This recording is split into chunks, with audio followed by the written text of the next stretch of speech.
I told him not to worry. I'll forget I ever knew you. Pure murder. Oh my gosh. Could you imagine that taking place? Siblings saying, hey, don't even talk to me in school. Oh, I bet you could imagine, because this happens in every household. Fact. I actually have the unique scenario where me and my two sisters, because we are all exactly a year and a half apart, all three of us went to the same high school at the exact same time. And of course, we were trying to forge our own existences. We did not want to hang out with each other.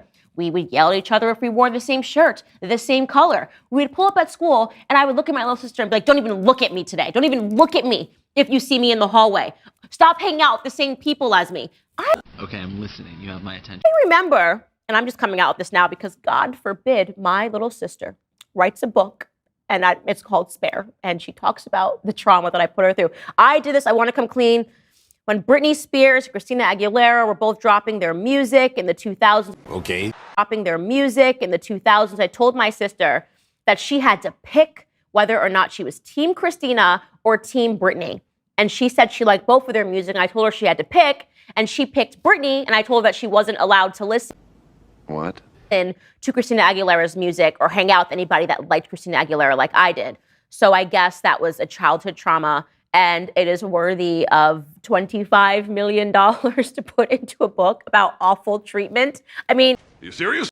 how absolutely normal is it that Willie does not want to hang out with his little brother in school when he's around him all the time? How absolutely normal that he doesn't want to wear the same clothes. Not if you are Prince Harry. Now, here's where it gets really interesting, because this is what happened one time when they were at Eton together. Basically, he goes and he recounts the story about how one of his mates, Harry's mates, completely not related at all to Willie, convinced him to shave off his hair. Right? And so Harry cuts his hair and the haircut looks really bad.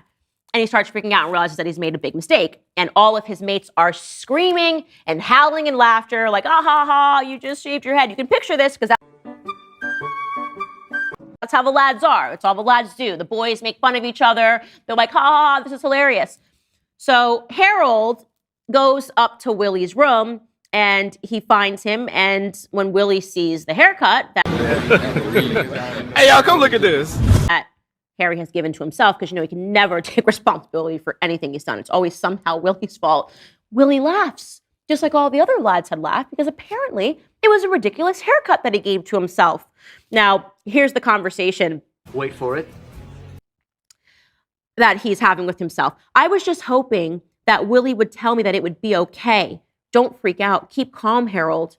Instead, he laughed like the others. I recall him sitting at his desk, Here it comes. bent over a book, chuckling, while I stood before him, fingering the nubs on my newly bare scalp. Harold, what have you done? What a question. He sounded like Stewie from Family Guy. Wasn't it obvious? Stop it. You shouldn't have done it, Harold. So we're just stating the obvious now? He said a few more things that were immensely unhelpful, and I walked out. I think he's like 40 years old today.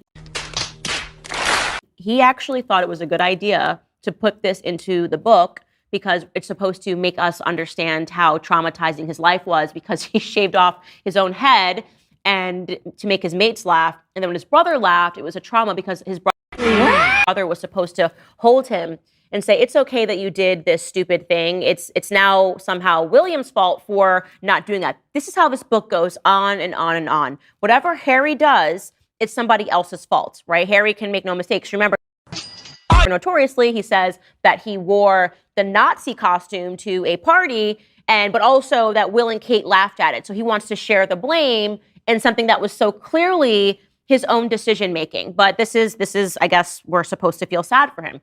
Stop it.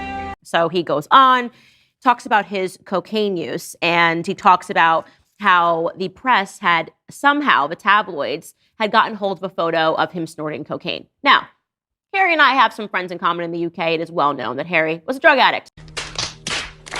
He was very into cocaine and very into partying and very into the lifestyle, and his mates held him up and through it. But now, of course, now he's married to Meghan, he can't be bothered to remember his mates, and now I'm sure he assumes that him ever getting involved in cocaine in the first place So that was a lie. is the fault of his mates, nothing to do with him. So he talks about how they get a hold of this picture, and would you believe it? The palace worked to get this buried, right? So the palace, he knows when he has a problem, the palace works Hey, y'all, come look at this. to protect his image, something that he's astonished that took place once him and Meghan got married. How could they do this? How could they be conspiring with the press to make them look good? This is literally their job, right? Are you serious? In the press department. He goes on to describe his cocaine usage, saying, "Of course, I had been doing cocaine around this time at someone's country house during a shooting weekend. I'd been offered a line, and I'd done a few more since. It wasn't much fun. And it didn't make me particularly happy, as it seemed to make everyone around me, but it did make me feel different, and that was the main goal. Feel different. I was a deeply unhappy 17-year-old boy, So that was a lie. willing to try almost anything that would alter the status quo." That was what I told myself anyway. Back then, I could lie to myself as effortlessly as I'd lied to the courtier. But now, I realized coke hadn't been worth the candle. Wait for it. The risk far outweighed the reward. Threatened with exposure, faced with the prospect of fouling up Granny's golden jubilee, walking a knife's edge with the mad press, nothing was worth any of that. Are you serious? On the bright side, I had played the game well. So it's just him talking about his cocaine usage, but still somehow making himself the victim of it because he needed to do this to feel different, and it didn't make him happy. And this is back when he's 17 years old. Here it comes. He doesn't then tell you that he then kept this up right up until, he met Meghan Markle. And even though he talks to us about the fact that he did joints, he's taken ayahuasca, Harry, this isn't a clean guy. But he wants to go back to the first time he started using it to explain to you that it didn't make him happy, even though he kept up doing it for years and years and years beyond that, because the idea is that no matter what Harry does, remember, it's not his own fault, because there is something underlying that is hurting him, namely his brother. Okay. And his need to feel different. So there you go. Now, when he gets into his wife, there's just something I need to say. How many, I guess I should ask, how many times Hey, y'all, come look at this. can somebody break down crying? Hey, you guys are married. Maybe you're married to somebody that's emotional. How many times would you say it's normal for somebody to completely burst into tears and to sob onto the floor? Very good question. Over every little incident that's happening? He actually recounts a bridesmaid dress issue, which I'm sure you guys have read about in the press, that played out between Kate and Meghan. And I'll summarize it for you before we read him.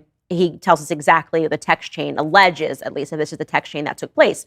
Apparently Kate had reached out to Meghan about Charlotte's bridesmaid dress. What is Charlotte? 7 years old, I think. About 7 years old. It did not fit Charlotte. And Meghan was not responsive. He admits this. Meg didn't reply to Kate straight away. Yes, she had endless wedding-related texts, but mostly she was dealing with the chaos surrounding her father. Are you serious? So the next morning, she texted Kate that our tailor was standing by at the palace. His name was AJ.